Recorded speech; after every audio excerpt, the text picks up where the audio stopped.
14-year-old boy was shot at a Wise County home when sheriff's deputies say his 12-year-old friend mishandled a rifle. They were apparently getting ready to go after a snake. Fox 4's Brandon Todd is at Cook Children's Medical Center tonight in Fort Worth, where the boy had emergency surgery just a short time ago. Brandon.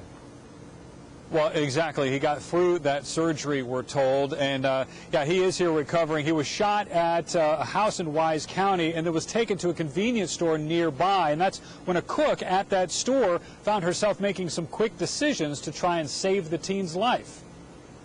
She says, well, this boy got shot. Tammy Schemberger, a cook at the Short Stop convenience store, says she immediately called 911 when a woman brought a 14-year-old boy with a gunshot wound to her store.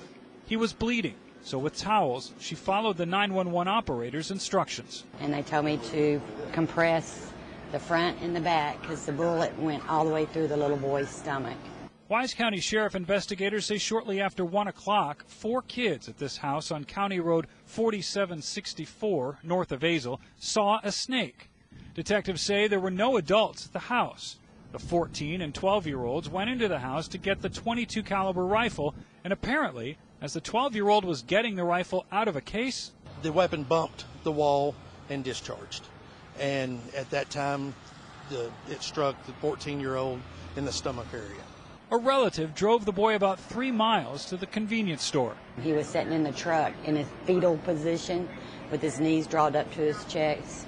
You could tell he was kind of in a lot of pain.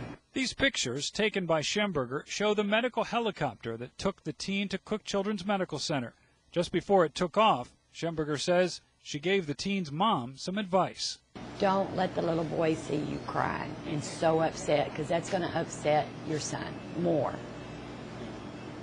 And she said, I understand.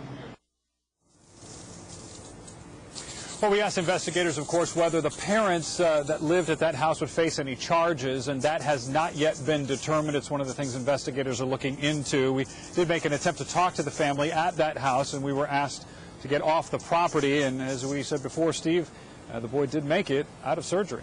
Good. That's the good news. Brandon, if you have a moment, kind of explain how the convenience store factors into this. Was that a meat place for the helicopter? Were they driving to the hospital and decided to call 911 from there? How'd that play out? Right. Well, to start out to explain that, this house isn't the easiest thing to get to. It's on a county road. It is way out there, and you take a lot of twists and turns to get to the house. The understanding that the sheriff's office detectives were under was that the relative brought him out to that store, which is on 730, mind you. That's a pretty busy highway, to make it easier for first responders and ambulance and even that helicopter to get to him. Makes sense. All right, Brandon Todd in Fort Worth tonight. Thanks.